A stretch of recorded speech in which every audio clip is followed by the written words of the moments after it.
कहते हैं कि हर मनुष्य को अपने कर्मों का फल जरूर मिलता है, चाहे पाप हो या पुण्य।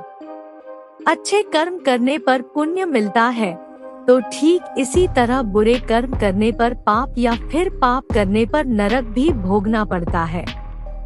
इस संबंध में गरुड़ पुराण में विस्तार से बताया गया है। इसमें यह भी बताया गया है कि बुरे कर्म करने पर व्यक्ति को मृत्यु के बाद कौन सी सजा मिलती है और कौन सा नरक भोगना पड़ता है।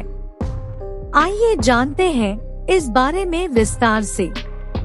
जो लोग दूसरों के पैसे लूटते हैं या फिर दूसरों का धन हड़पते हैं, उन्हें महापापी माना जाता है।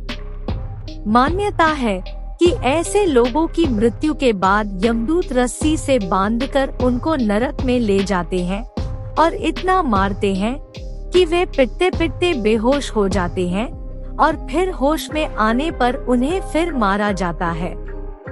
जो लोग बुजुर्गों का अपमान करते हैं, वे कभी सुखी नहीं रहते हैं।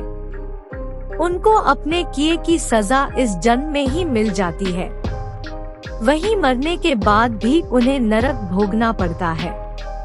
गरुड़ पुराण में बताया गया है कि जो लोग बुजुर्गों का अपमान करते हैं, उन्हें नीचा दिखाते हैं या फिर उन्हें सताते हैं, तो ऐसे पापियों को नरक में आग में झोंक दिया जाता है और ऐसा तब तक किया जाता है जब तक उनकी खाल शरीर से अलग न हो जाए। ऐसे लोग जो अपने स्वार्थ के लिए निर्दोष जीवों को मार डालते हैं, उनके लिए भी नरक भोगना तय है। गरुड़ पुराण में बताया गया है कि जो लोग अपनी इच्छा की पूर्ति के लिए निर्दोष जीवों को मारकर खा जाते हैं, उन्हें नरक में बेहद कठोर दंड दिया जाता है।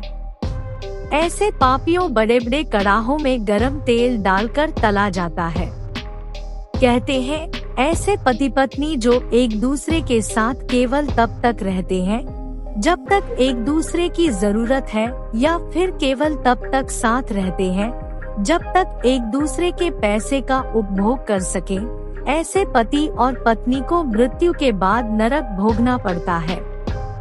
गरुड़ पुराण के अनुसार ऐसे लोगों को नरक में लोहे की गरम सलाखों से पीटा जाता है। शास्त्रों में बताया गया है कि गुरु हमें अच्छे और बुरे का ज्ञान देते हैं, इसलिए गुरु को पिता समान माना गया है और गुरु की पत्नी को माँ का दर्जा दिया गया है।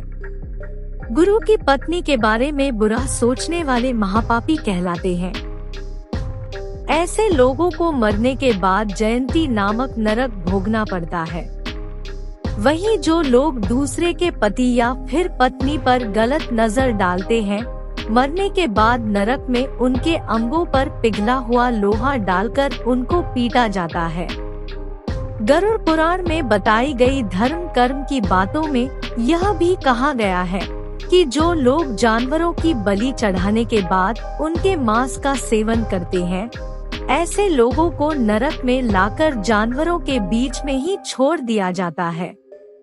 उसके बाद ये आवारा पशु उस व्यक्ति को नोच कर खा जाते हैं।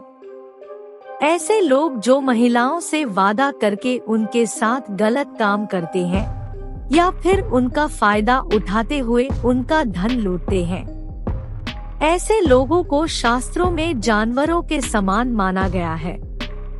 नरक में भी उनके साथ जानवरों जैसा व्यवहार किया जाता है और उन्हें मल और मूत्र से भरे गंदे कुएं में डाल दिया जाता है।